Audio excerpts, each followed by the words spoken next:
मित्रांनो नमस्कार, मी श्रीकांत देशपांडे. डिजिटल विज्ञान या आपल्या यूट्यूब चॅनलमध्ये तुम्हा सर्वांचं स्वागत. मित्रांनो, मागच्या काही व्हिडिओजपासून आपण इयत्ता 8वीसाठी घेण्यात येणाऱ्या राष्ट्रीय आर्थिक दुर्बल घटक विद्यार्थ्यांसाठी शिष्यवृत्ती योजना परीक्षा म्हणजेच national means cum merit scholarship, ज्यालाच आपण NMMS असं म्हणत असतो, तर या परीक्षेच्या दृष्टीने आवश्यक अशी व्हिडिओज आपण बनवत आहोत. तर या अगोदर आपण एकूण 5 व्हिडिओज बनवलेले आहेत. तर या सिरीजमधील हा 6वा व्हिडिओ आहे. इयत्ता 8वी विज्ञान या विषयातील पहिल्या 5 पाठांवर आधारित आपण व्हिडिओज बनवलेले आहेत. या परीक्षेचे स्वरूप काय आहे, या परीक्षेमध्ये पात्र होण्यासाठी किती गुण मिळवावे लागतील, हे सर्वांची माहिती आपण पहिल्या व्हिडिओमध्ये घेतलेली आहे. तर या अगोदरचे 5ही व्हिडिओची लिंक मी या व्हिडिओच्या डिस्क्रिप्शन बॉक्समध्ये दिलेली आहे. तुम्ही सर्व व्हिडिओ एकदा नक्की पाहून घ्या. तर आजच्या या व्हिडिओमध्ये आपण इयत्ता 8वी विज्ञान या विषयातील पाठ 6वा द्रव्याचे संघटन, तर या पाठावर आधारित परीक्षेच्या दृष्टीने अतिशय महत्त्वाचे प्रश्न आपण निवडलेले आहेत. तुम्ही सर्व प्रश्न एका वहीमध्ये लिहून ठेवून याचा वारंवार सराव करणं आवश्यक आहे. चला तर मित्रांनो, या व्हिडिओला सुरुवात करूया. तर या व्हिडिओमधील पहिला प्रश्न, केक किंवा ब्रेड जाळीदार व हलका होण्यासाठी त्यात खायचा सोडा वापरतात. तर खायचा सोडा टिंबटिंब आहे. आता आपण खाली काही पर्याय दिलेले आहेत, त्यातील योग्य पर्याय आपल्याला निवडायचा आहे. तर खायचा सोडा संयुग आहे, हा पहिला पर्याय सांगत आहे. दुसरा पर्याय मिश्रण आहे. तिसरा पर्याय निलंबन आहे. आणि शेवटी चौथा पर्याय कलील आहे. तर याचं योग्य उत्तर आहे मित्रांनो पर्याय क्रमांक 1, की जो आपण केक किंवा ब्रेड जाळीदार होण्यासाठी व हलका होण्यासाठी जो खाण्याचा सोडा आपण वापरत असतो ना, तर तो खाण्याचा सोडा हे एक संयुग आहे. त्यानंतर पुढे जाऊया. प्रश्न क्रमांक 2, खालीलपैकी कोणती कार्बनी संयुगे आहेत. या ठिकाणी आपल्याला एकूण 4 संयुगे दिलेले आहेत, 4 पदार्थ दिले आहेत. त्यातील कार्बनी संयुग कोणते आहे हे आपल्याला शोधणं आवश्यक आहे. तर यामधील पहिला पदार्थ आहे तो म्हणजे खाण्याची मीठ, त्यानंतर खाण्याचा सोडा, कर्बोदके आणि ग्लुकोज. तर या 4 पैकी कार्बनी संयुगे कोणते आहेत, 4 पैकी 2 कार्बनी संयुगे आहेत हे आपल्याला शोधणं आवश्यक आहे. चला पर्याय पाहूया. पहिला पर्याय काय सांगत आहे, 1 आणि 2 म्हणजेच खाण्याचे मीठ व खाण्याचा सोडा हे कार्बनी संयुगे आहेत का, तर नक्कीच नाही मित्रांनो. त्यानंतर दुसरा पर्याय तो म्हणजे 2 व 3 म्हणजे खाण्याचा सोडा आणि कर्बोदके हे कार्बनी संयुग आहेत का, तर नक्कीच नाही. तिसरा पर्याय पाहूया मित्रांनो, 1 व 4 म्हणजेच खाण्याचे मीठ आणि ग्लुकोज हे कार्बनी संयुग आहेत का, हा देखील पर्याय चुकीचा आहे. शेवटचा पर्याय पाहूया. तर 3 व 4 म्हणजेच कर्बोदके आणि ग्लुकोज तर हे कार्बनी संयुगे आहेत. त्यामुळे आपलं योग्य उत्तर काय असेल, पर्याय क्रमांक 4, 3 व 4 हे 2 कार्बनी संयुगे आहेत. पुढे जाऊया मित्रांनो. पुढचा प्रश्न, प्रश्न क्रमांक 3, तर यामध्ये एखाद्या खाद्यपदार्थात X हा घटक आहे जो आपल्याला काळ्या रंगाचा अवशेष देतो. X या घटकाबद्दल आपण काय म्हणू शकतो. म्हणजे एक खाद्यपदार्थ आहे आणि ज्यामध्ये एक घटक आहे, कोणता घटक आहे माहीत नाही आहे, त्याला आपण X हे नाव दिलेलं आहे आणि जो आपल्याला काळ्या रंगाचा अवशेष देतो. त्याचं ज्वलन केल्यानंतर आपल्याला काळ्या रंगाचा अवशेष मिळत आहे. तर X या घटकाबद्दल आपण काय म्हणू शकतो. पर्याय पाहूया. पहिला पर्याय ते कार्बनी संयुग आहे. दुसरा पर्याय ते असेंद्रिय संयुग आहे. कार्बनी संयुग म्हणजे कार्बनपासून बनलेले आणि असेंद्रिय संयुग म्हणजे कार्बनपासून न बनलेले, थोडक्यात अकार्बनी पदार्थ. त्यानंतर त्यात कार्बनचे अणू नसतात. शेवटचा पर्याय त्याचे संप्लवन होते. तर याचं योग्य उत्तर आहे मित्रांनो ते कार्बनी संयुग आहे. म्हणूनच ह्याचं ज्वलन केल्यानंतर आपल्याला काळ्या रंगाचा अवशेष मिळत असतो. कारण आपण पाठामध्ये माहिती घेतली आहे की जेवढेही प्राणीजन्य पदार्थ आहेत किंवा वनस्पतीजन्य पदार्थ आहेत, यांचं आपण ज्वलन घडवून आणल्यानंतर आपल्याला काळ्या रंगाचा अवशेष मिळतो. याचा अर्थ हे सर्व प्राणीजन्य व वनस्पतीजन्य पदार्थ हे कार्बनी पदार्थ आहेत, ज्यालाच आपण सेंद्रिय पदार्थ असं म्हणत असतो. कार्बनी आणि अकार्बनी यांनाच दुसरे पर्यायी नावे आहेत मित्रांनो. कार्बनीला आपण सेंद्रिय असं म्हणत असतो आणि त्यानंतर जे अकार्बनी आहेत म्हणजे अशी संयुग ज्याच्यामध्ये कार्बन नाही आहे त्यांनाच असेंद्रिय पदार्थ असं देखील म्हटलं जातं. पुढे जाऊया. प्रश्न क्रमांक 4, हिमोग्लोबिन या जटिल संयुगात टिंबटिंब धातू असतो. मित्रांनो, आपल्याला माहिती आहे आपल्या रक्तामध्ये हिमोग्लोबिन असतं. आपल्या रक्तामधील ऑक्सिजनचं वहन करण्यासाठी आवश्यक असतो, कारणीभूत असतो. तर हिमोग्लोबिन या जटिल अशा संयुगामध्ये खालीलपैकी कोणता धातू आहे? पर्याय पाहूया. पहिला पर्याय मॅग्नेशियम, दुसरा पर्याय कार्बन, तिसरा पर्याय लोह आणि शेवटचा पर्याय कॅल्शियम. तर मित्रांनो, हिमोग्लोबिन या जटिल संयुगामध्ये लोह किंवा आयर्न हा धातू असतो. त्यानंतर पुढील प्रश्न क्रमांक 5. खालीलपैकी कोणते वायू मूलद्रव्य आहे? म्हणजे आपल्याला काही मूलद्रव्यांची यादी दिलेली आहे, त्यातील असं मूलद्रव्य शोधायचं आहे ज्याची अवस्था वायुरूप आहे. तर आपण पर्याय पाहूया. पहिला पर्याय हायड्रोजन, दुसरा पर्याय ऑक्सिजन, तिसरा पर्याय हेलियम आणि चौथा पर्याय वरील सर्व. तर खालीलपैकी कोणते वायुरूप मूलद्रव्य आहे? तर सोपं आहे उत्तर मित्रांनो, हे सर्वच वायुरूप मूलद्रव्य आहेत. म्हणजे सर्वसामान्य तापमानाला हे सर्व मूलद्रव्ये वायुरूपामध्ये असतात. त्यामुळे याचं योग्य उत्तर असेल पर्याय क्रमांक 4 वरील सर्व.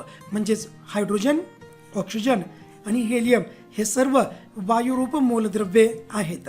पुढील प्रश्न क्रमांक 6. टिंबटिंब कलिलाचे उदाहरण आहे. आपल्याला काही उदाहरणे दिलेली आहेत पदार्थांची, त्यातील कलिलाचं उदाहरण आपल्याला सांगायचं आहे. पहिला पर्याय धूर, दुसरा पर्याय धुके, तिसरा पर्याय ढग आणि चौथा पर्याय वरील सर्व. तर याचं देखील योग्य उत्तर असेल मित्रांनो. हे तिन्ही म्हणजेच धूर, धुके आणि ढग हे कलिलाचे उदाहरणं आहेत.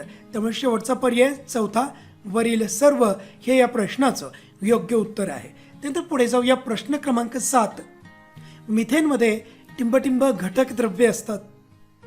तर मिथेनमध्ये असणारे घटक द्रव्यांची नावे आपल्याला खालील यादींमधून शोधायची आहेत. पहिला पर्याय हायड्रोजन व ऑक्सिजन, दुसरा पर्याय हायड्रोजन व नायट्रोजन, त्यानंतर तिसरा पर्याय कार्बन व हायड्रोजन आणि शेवटचा पर्याय मॅग्नेशियम व क्लोरीन. तर मिथेन याचं रेणूसूत्र मित्रांनो CH4 आहे. तर यामध्ये घटक द्रव्य किंवा घटक मूलद्रव्य कोणते आहेत? मिथेन ही एक संयुग आहे, कार्बनी संयुग आहे. त्यामध्ये कार्बन व हायड्रोजन ही घटक मूलद्रव्य आहेत. त्यामुळे आपला पर्याय क्रमांक 3 हे या प्रश्नाचं योग्य उत्तर असेल की मिथेनमध्ये कार्बन व हायड्रोजन ही घटक द्रव्ये आहेत. पर्याय क्रमांक 3. पुढे जाऊया. प्रश्न क्रमांक 8. LPG गॅस टिंबटिंबचा प्रकार आहे. पर्याय पाहूया.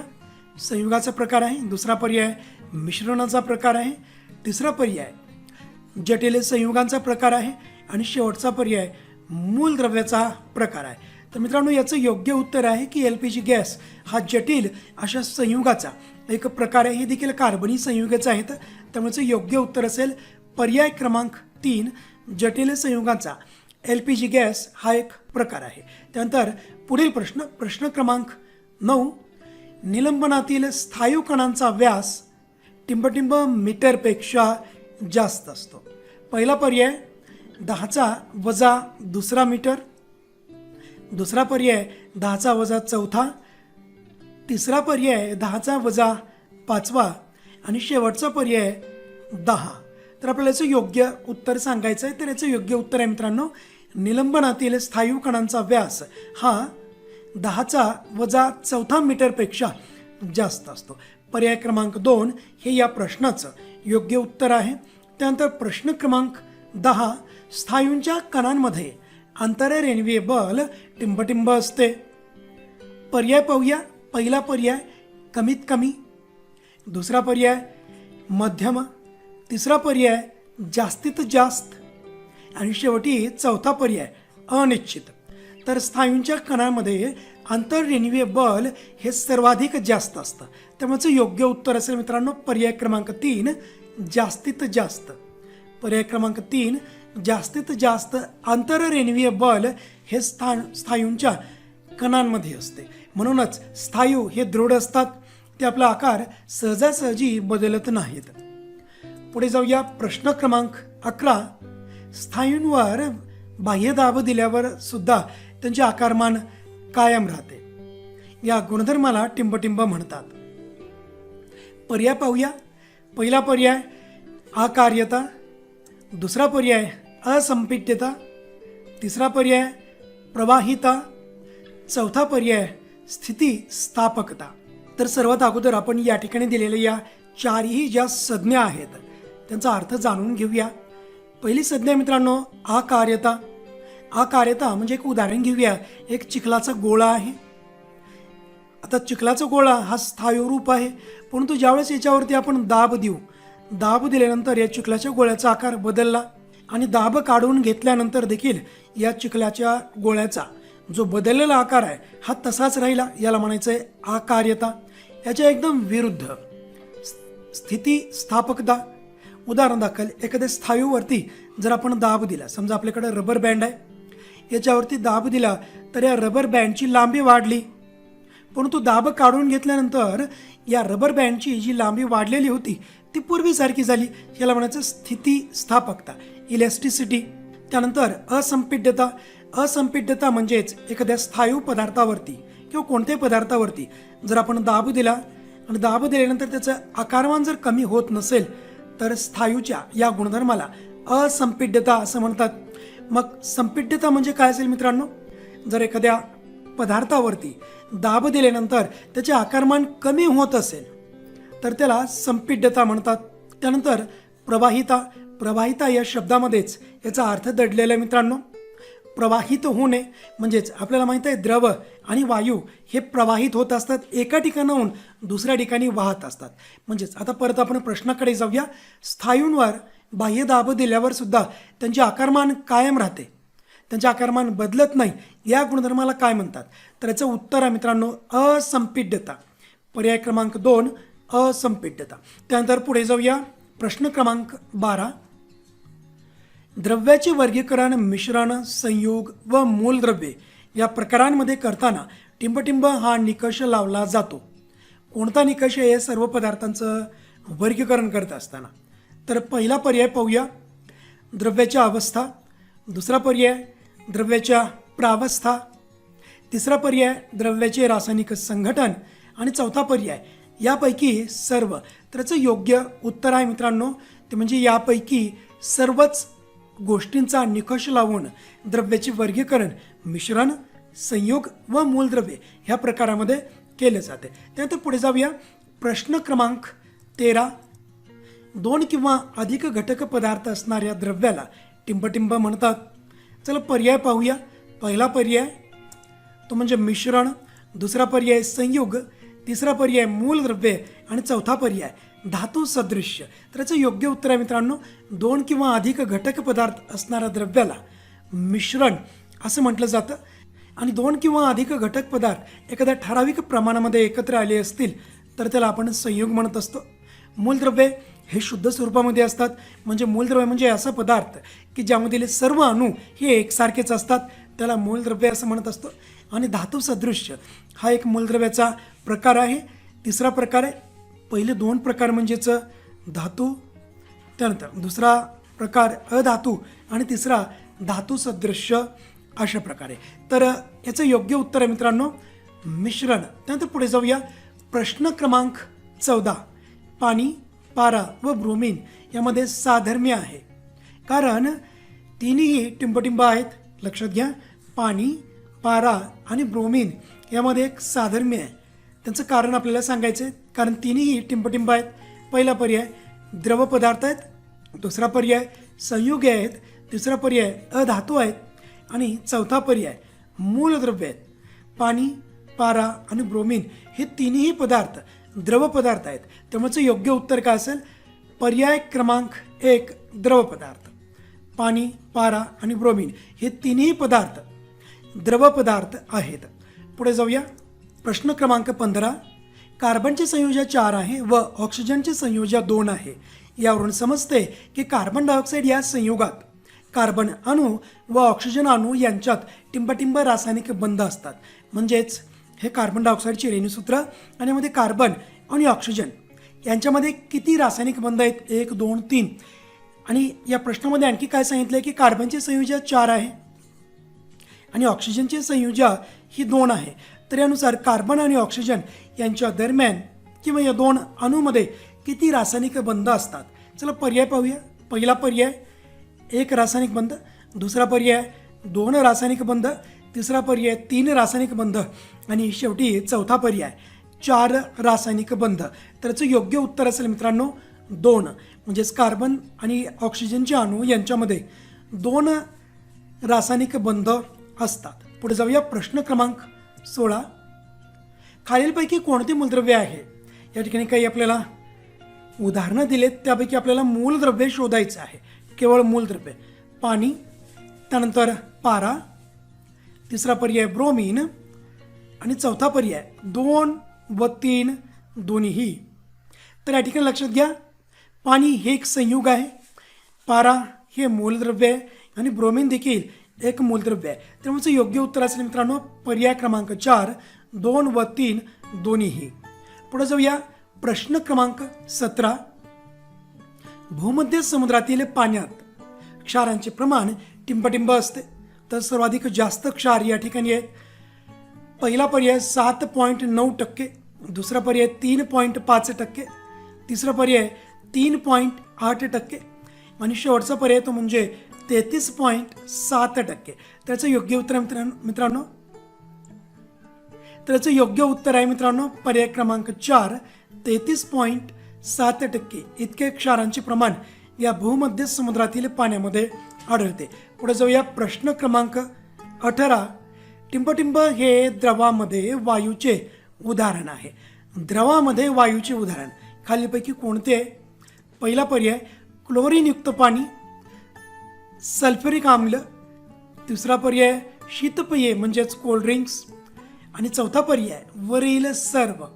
तर याचं योग्य उत्तर आहे मित्रांनो पर्याय क्रमांक 4 वरील सर्व हे द्रवामध्ये वायूचे उदाहरण आहे. पुढे जाऊया. प्रश्न क्रमांक 19. आजच्या या व्हिडिओमध्ये आपण केवळ 20 प्रश्न घेणार आहोत. खालीलपैकी कोणते स्वरूप कलिल आहे. खालीलपैकी कोणतं कलिलाचं उदाहरण आहे अशा प्रकारचा प्रश्न इथं विचारलेला आहे. पहिला पर्याय पाणी अधिक वाळू, दुसरा पर्याय पाणी अधिक दूध, तिसरा पर्याय मोरचूद अधिक मीठ, मोरचूद म्हणजेच कॉपर सल्फेट, तर मोरचूद अधिक मीठ, त्यानंतर वाळू अधिक मोरचूद. त्याचं योग्य उत्तर मित्रांनो पाणी अधिक दूध हे कलिलाचं उदाहरण आहे. पुढे जाऊया. प्रश्न क्रमांक 20. खाद्यपदार्थांमध्ये वापरण्यात येणारी साखर टिंबटिंब आहे.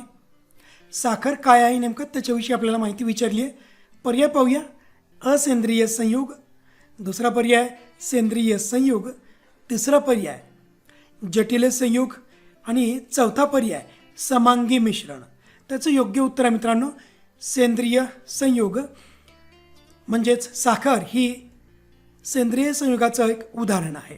तर अशा प्रकारे मित्रांनो आजच्या या व्हिडिओमध्ये आपण इयत्ता 8वी विज्ञान या विषयातील पाठ 6 द्रव्याचे संघटन या पाठावर आधारित महत्त्वाचे 20 प्रश्न आपण घेतलेले होते, जे आपल्याला NMMS या स्कॉलरशिप परीक्षेमध्ये त्याचबरोबर इतरही स्पर्धा परीक्षेमध्ये नक्कीच उपयुक्त ठरतील. तर अशाच प्रकारचे वेगवेगळे शैक्षणिक अपडेट व विज्ञानविषयक व्हिडिओज मिळवण्यासाठी नक्कीच आपल्या डिजिटल विज्ञान या यूट्यूब चॅनलला सबस्क्राईब करा. धन्यवाद.